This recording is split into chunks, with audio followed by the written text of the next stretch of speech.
구독, 좋아요, 알림 설정, 댓글까지 부탁드리겠습니다. 수출도 조금 오르고 생산도 조금 올랐다는데 소비는 떨어졌네요. 최강 경기 어떤가요? 기사 하나만 보시겠습니다. 2월 생산 1.3% 올라갔고 소비 3.1% 떨어졌고 투자 10.3% 올라갔다. 내수가 바닥에서 올라왔다. 물음표. 내수가 꾸준히 올라오는 중이다. 내용을 보니까 2월 산업 생산이 반도체를 비롯한 광공업 생산 영향으로 4개월 연속 증가했다. 그리고 설비 투자가 9년 3개월 만에 가장 높은 증가폭을 기록했으나 소비는 내수 둔화의 영향으로 감소 전환했다. 내수 둔화의 영향으로 내수가 바닥에서 올라왔다.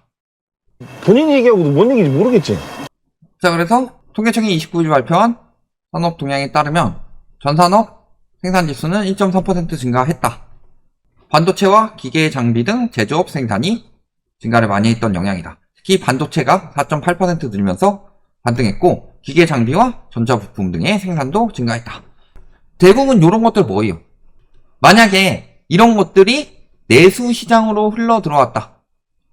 근데 생산은 늘리고 소비가 줄었어요? 수요는 줄고 공급이 늘었다. 그럼 물가가 올라갈까요? 떨어질까요? 당연히 물가가 떨어지죠. 수요가 줄고 공급이 늘었는데. 근데 물가 안 잡히죠. 오히려 최근에 기대 인플레이션이 우리나라도 상승세로 바뀌었습니다. 인플레이션 뿐만이 아니라 기대되는 인플레이션 전망도 상승세로 바뀌었다. 즉 수출이 올라가니까 생산이 올라간 거예요. 생산을 그냥 막 하진 않아요. 안 사먹는데 생산해요? 뭐 뷔페 같은 식당이면 모를까. 그것도 어느 정도 수요를 예측해서 하죠. 그리고 일반적인 식당 같은 경우는 어떻게 해요? 가가지고 뭐 제육볶음 하나 주세요, 돈가스 하나 주세요 이런 식으로 시키는 대로 만들어서 주지. 아, 제육볶음이랑 돈가스가 오늘 이만큼 나갈 거니까 미리 다 조리해놓고서 기다리자 이런 식으로 하진 않잖아요. 생산은 그만큼 소비의 주체가 있어야지 그거에 맞춰서 생산을 하는 거죠. 그러면은 생산은 대외를 위해서 대내를 위해서 생산을 하는 부분이 있는데 대외 부분에서 생산이 늘어나는데 대내 부분에서 줄고 있어서 이것을 어느 정도 상쇄하고 있는데 이걸 가지고 내수 시장이 활성화됐다 이딴 소리 하고 있는 거예요. 그렇잖아요. 소비가 줄었는데 그럼 소비는 왜 줄어요? 돈이 없으니까. 우리가 소비를 하기 위해서는 소비, 지출, 여력에 대해서 생각을 해야 되죠. 그러면은 기본적으로 소득이 있는데 이걸 다 소비로 쓸 수 있느냐? 못 쓰죠. 여기서 비소비 지출이 있죠. 비소비 지출은 세금, 원리금 이런 것들이 비소비 지출이에요. 요것이 빠지고 난 금액을 가처분 소득이라고 하고 요 가처분 소득에서 소비 지출 여력이 나오는 거죠. 근데 가처분 소득이 높아지더라도 물가가 더 많이 올라가게 되면은 지출 여력은 떨어지는 거죠. 내가 100만 원 벌 때 100만 원을 썼는데 저축 안 하고 근데 내가 105만 원으로 연봉 인상했어요. 근데 물가가 10% 올라서 110만 원이 돼. 그럼 내가 여력을 5만 원 줄이는 수밖에 없어요. 안 그러면 적자 나니까. 근데 가처분 소득을 보면 가처분 소득은 1.2% 늘었는데 물가는 3.6% 상승했다. 그리고 이자 비용은 27%가 상승하고 있다. 소득은 쥐꼬리만큼 늘고 물가는 속꼬리만큼 올라가고 있다. 그러니까 당연히 소비 여력이 없죠. 소비 여력이 없으면 돈이 안 돌죠. 돈이 안 돌고 다 어디로 흐르고 있어요? 은행으로 흐르고 있죠. 자, 우리가 여기서 DSR이라는 것에 대해서 생각을 해봐야 됩니다. DSR이라는 것은 소득에 대해서 지불 여력이죠. DSR 40%라는 것은 소득의 40%가 기본적으로 나간다는 소리예요. 원리금으로. 근데 이 DSR 책정할 때 뭘로 책정해요? 세전으로 하죠. 즉 요게 비소비 지출이 아니고 원리금만 40%이고 여기에 세금까지 포함해서 비소비 지출이 나간다는 소리예요. 그러면은 DSR 40%면은 세금만 10% 나온다 라고 하면은 소득의 절반이 기본적으로 날아가는 거죠. 근데 지금 주담대차주의 DSR 60%라고 그러죠. 세금 떼고 보더라도 소득 중에 40%밖에 안 남아요. 그러면은 예를 들어서 집을 하는데 집값이 너무 많이 올라서 집을 사는데 들어가는 비용이 올라갔어요. 비용이 올라가면은 은행에 갚을 원리금이 늘어나죠. 그러면 은행에 들어가는 돈 통화 승수가 많이 늘어요? 내가 돈 벌어서 1차. 회사가 나한테 돈을 주죠? 1차. 그 다음에 내가 은행에서 돈을 갚는다. 2차. 끝이죠. 그러면 나머지 40%. 요걸 가지고 소비를 해요? 소비를 하는데 내가 시장에서 돈가스를 하나 사 먹었다고 해봅시다. 10,000원 주고.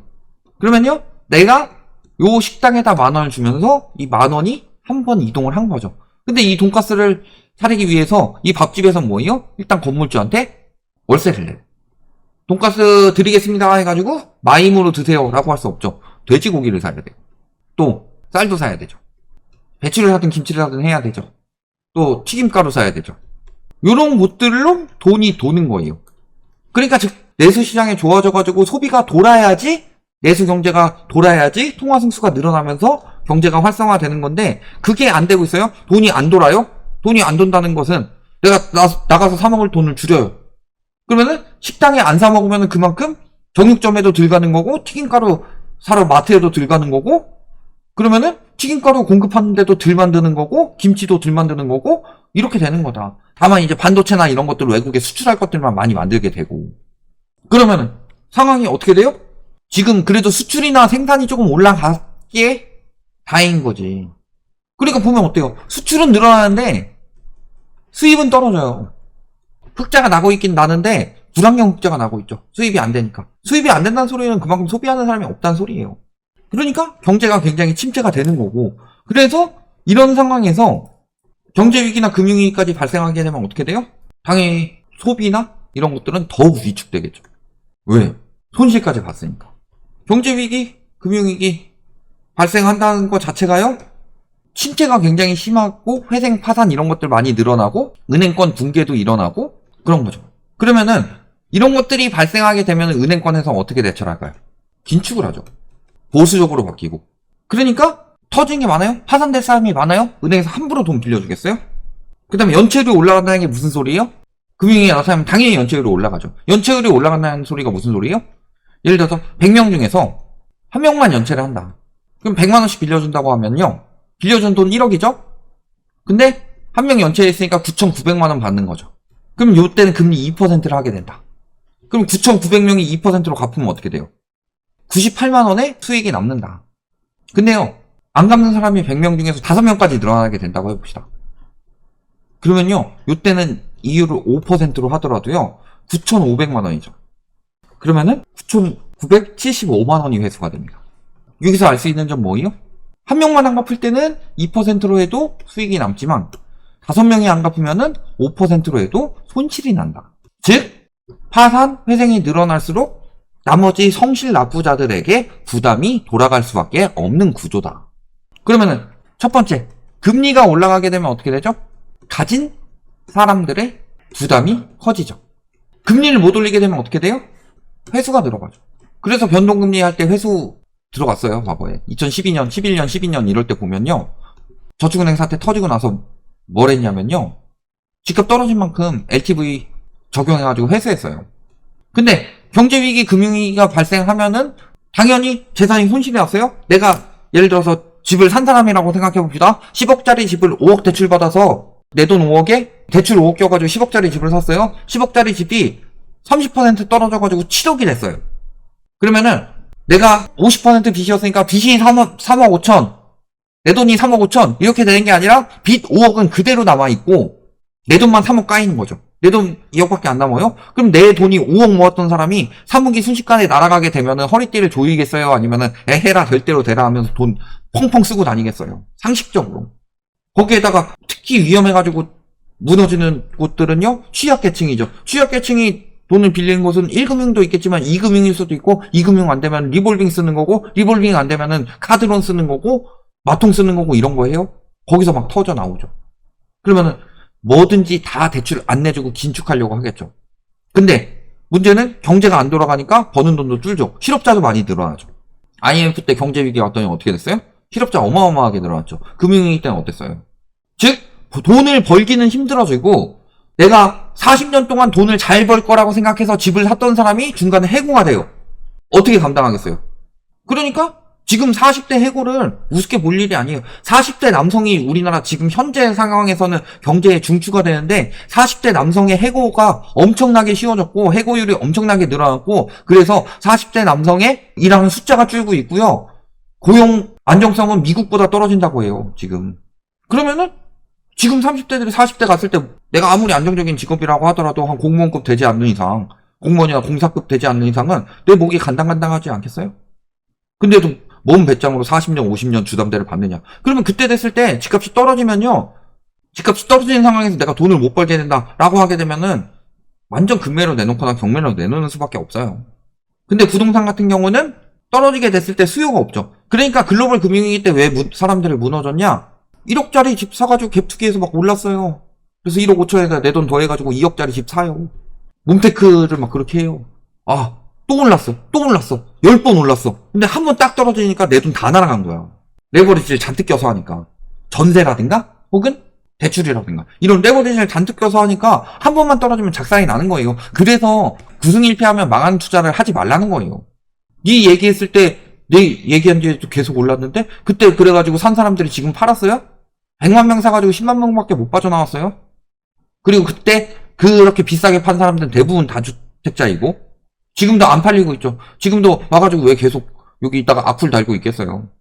안 팔리니까 사지 말라고 그러니까 우리가. 그러니까 엄청 미운 거 아니에요. 그러니까 악플 달고 있겠지. 할 일도 없이.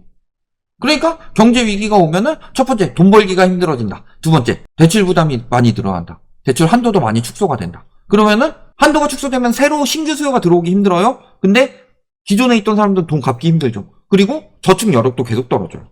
그러니까 무너지는 거예요. 결국에는 집값은 소득 대비로 올라가야 돼요. 그러니까 화폐 가치 하락해서 집값이 올라간다. 이 부분에 대해서 우리는 반대한 적이 단 한 번도 없다니까요.